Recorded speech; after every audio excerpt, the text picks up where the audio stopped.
Dear friends, the avoidant changes only when you start walking away. The avoidant feels the first jolt when someone as soft, quiet, and sincere as you disappears from their life. The avoidant doesn't realize what they're losing until it's completely out of reach. The avoidant only feels safe with love when they're standing 2 steps away from it. The avoidant feels your closeness as suffocation, but your absence as silent devastation. The avoidant's subconscious always saw your presence as a support. It never acknowledged, but when that support is gone, the avoidant's entire inner story begins to fall apart, the story where they believed they needed no one. The avoidant's mind wakes up when you stop waiting for their response and stop looking back. The door for the avoidant doesn't close when you leave, it closes when you silently remove even the echo of them from your heart. The avoidant is never the same again the moment they first realize you're not coming back. And once you leave them behind, something strange begins. They don't collapse all at once, they unravel quietly, passing through emotional states they don't fully understand. And without even realizing it, those very states start guiding them back to you. The illusion of freedom. After you leave, the avoidant finds it easy to say, "That relationship just wasn't right for me," when in reality it was you who walked away. The avoidant labels their silence as a decision and your absence as an opportunity for freedom. The avoidant, when left behind, has learned to reframe their helplessness as strength. The avoidant presents the entire situation as if everything was under their control. They tell others, "I chose to walk away because I needed my freedom," but the truth is, they were the one who was left. And now they've mastered the art of turning vulnerability into a philosophy. The freedom the avoidant speaks of is actually a substitute for the control they no longer have. According to Dr. A.M. Holstein, detachment by design is a psychological defense mechanism that gives a person a sense of agency precisely when they're emotionally breaking down. The avoidant's mind misinterprets silence as peace because silence demands nothing, and when you leave, silence is all that surrounds them, so they convince themselves this is what they always wanted. No emotional demands, no connection, no bond. The avoidant becomes more active on social media, meets friends, keeps themselves constantly busy, not because they feel free, but because they can't bear to admit that they're unraveling from your absence, not freeing themselves from your presence. The avoidant appears cheerful, independent, and carefree on the outside, but their nights quietly begin to grow anxious, restless, and hollow, because there's no one they can tell that something inside them is beginning to collapse. And this so-called freedom, it's actually a psychological reinterpretation of being left behind. The avoidant begins to downplay the value of the relationship and overstate their ability to adapt, because if they admit your presence brought them peace, they'd also have to admit they're struggling to hold themselves together without you. The avoidant still doesn't realize that this freedom they feel is actually a quiet form of self-deception, a psychological mask, beneath which empty eyes are quietly hiding tears. The noise within silence, the avoidant's life appears calm on the surface.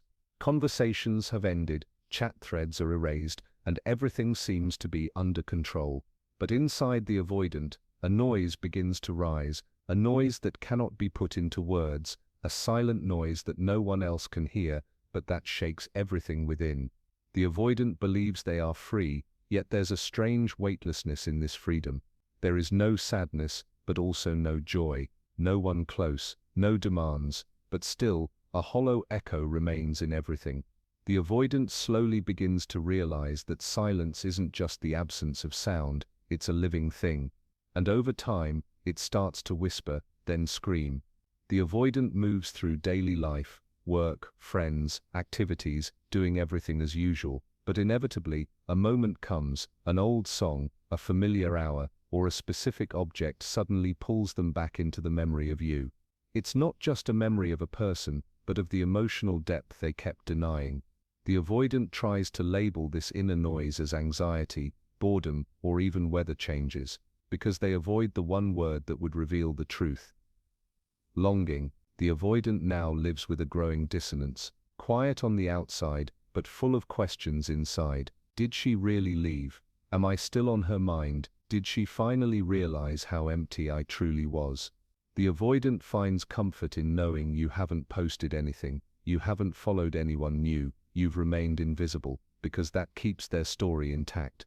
But when the avoidant starts to notice your complete silence, that's when the noise inside them begins to spike.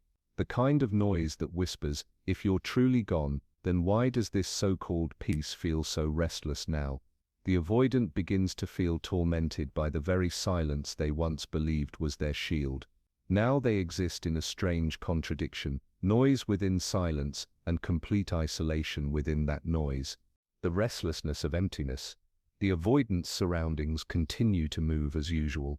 The start of the day, the work routine, conversations with people, everything remains the same, but something inside has shifted. Something that can neither be stopped nor fully understood.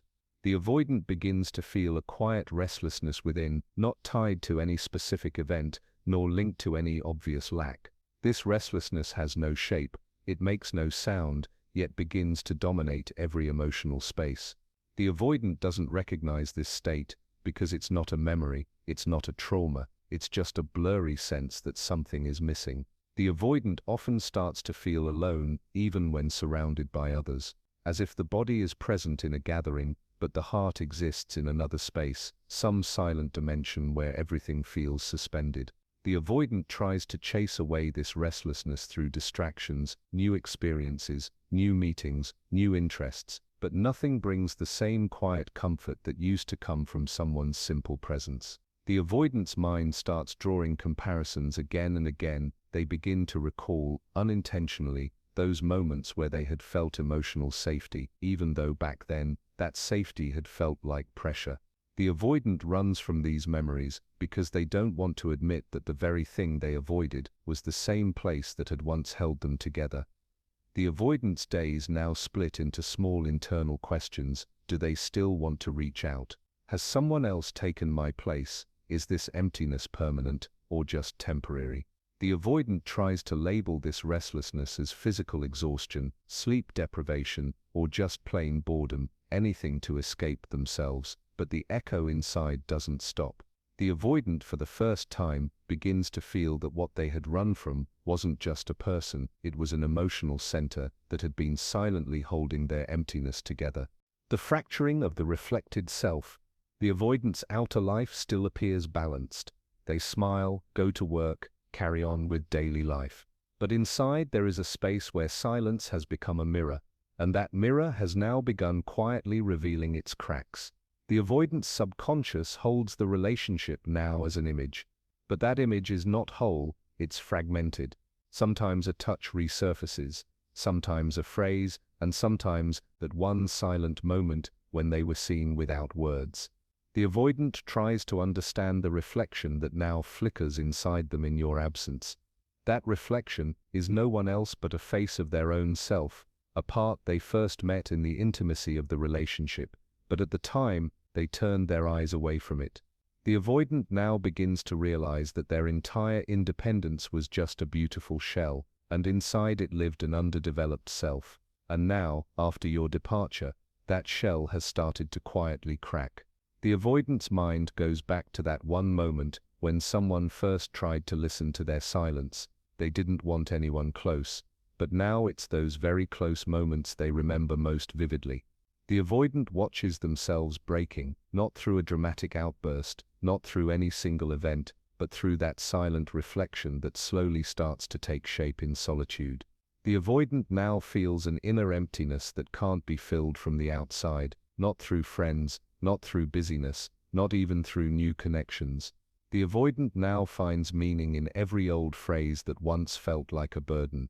The simplicity, the attention, the presence, it all returns now, not as memory, but as a question echoing through their loneliness. The avoidant remembers the version of themselves that existed in your presence, a self that felt anchored, held, even though at the time they mistook it for confusion. The avoidant now sees their true vulnerability reflected in the mirror, not as a loud confession, but as a quiet collapse within. The avoidant arrives at a point where they no longer feel complete, and for the first time they feel unsafe within themselves. And that becomes the moment when the absence of love erases the false map they had drawn of who they were. When you're no longer a return, you become a lesson. The avoidant never truly closes the door to return. That door always remains slightly open in their mind, even if the relationship ends, the conversations stop, or you disappear completely.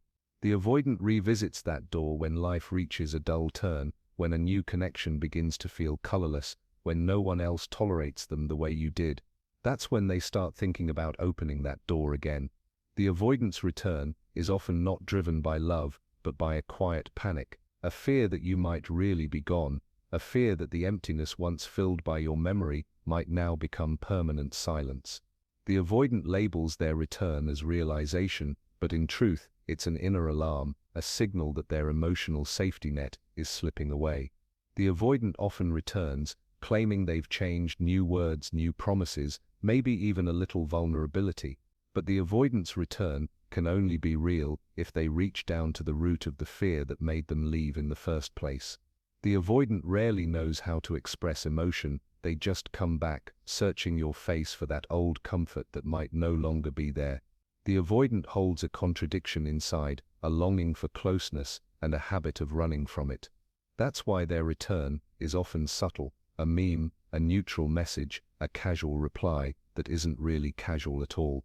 The avoidant doesn't yet realize that you are no longer the soft center they can reconnect with without apology, and when they finally see that you're no longer waiting, that you've made their return, not a door but a lesson, something inside them shakes for the first time. The avoidant always comes back, but by the time they do, it's already too late. Sometimes, leaving someone isn't just about walking away from them, it's about finally returning to yourself. The avoidant, once submerged in your love, begins to hear themselves for the first time in your silence. And in that silence, they start to notice a noise that was always there, the sound of their own fears, their patterns of escape, their unconscious wounds whispering back. But this isn't just a story about the avoidance awakening, it's a story about you. You were the one who kept giving, who kept bending, who kept holding space. But the moment you stepped away, quietly, without anger, without noise, was the moment you finally gave yourself the respect you always deserved. The avoidant may come back, but you are no longer the person who once abandoned yourself just to be loved. True transformation doesn't happen when they realize what they lost. It happens when you realize what you gained by letting go. And that is the hardest but most liberating truth of all. Sometimes you don't get the closure, the apology, or the return you imagined. But you do get clarity. You do get your self-worth back. And that is more powerful than any reunion could ever be. Because some people only recognize your value when they can no longer reach you.